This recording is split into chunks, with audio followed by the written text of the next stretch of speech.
आज रविदास जी की जयंती भी है, परमपिता परमेश्वर का महास्नान भी है। रविदास जी मीरा के परम गुरु हुए। मीरा को उन्होंने परमात्मा से जोड़ने की जो विधि बताई, आज उनका नाम अमर है और सभी जातियों के नाम उनका लेते हैं।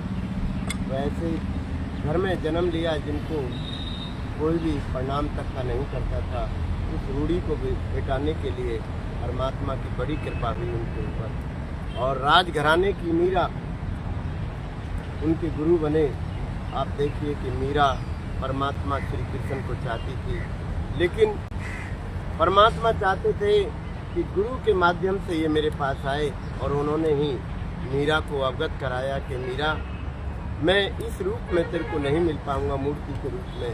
अगर वास्तव में तूने मेरे से इसने प्यार श्रद्धा भाव प्रकट किया है तो आपको रैदास जी के पास जाना पड़ेगा। तो रात्रि के समय पर रैदास जी के महल में, महल का मतलब है कि वो महल जो पंच तत्व का बना हुआ है, इस शरीर के पंच तत्व के अंदर, वहाँ गई और उस झोपड़ी में जाकर खटखट किया और कहा कि कौन। मीरा ने कहा कि प्रभु, यही जानने के लिए मैं आई हूँ कि मैं कौन हूँ, कहाँ से आई हूँ और कहाँ जाऊँ।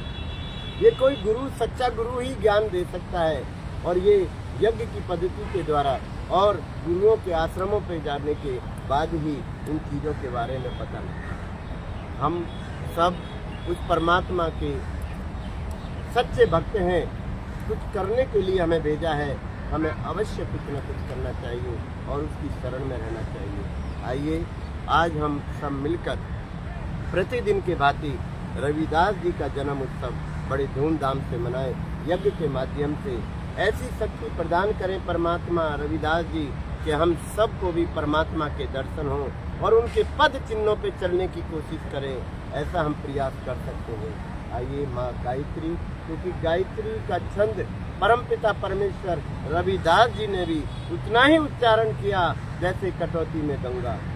परमपिता परमेश्वर सबको दर्शन देते हैं, केवल तक्षु जो हमारे लगा रखा है जो कैमरा, इसको समझना बाकी है। दुनिया में कोई भी ऐसा कैमरा नहीं बना जो परमात्मा के दर्शन कर सके, लेकिन परमात्मा ने सबके अंदर विराजमान होकर ये दो कैमरे ऐसे दिए हैं जिसके द्वारा हम परमात्मा के दर्शन कर सकते हैं। आइए उनकी शरण में चलते हैं यज्ञ के माध्यम से। सब माँ गायत्री का उच्चारण करेंगे।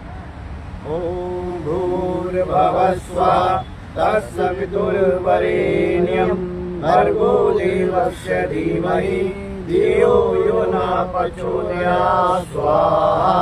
ओम भूर्भुवस्सुः तत्सवितुर्वरेण्यं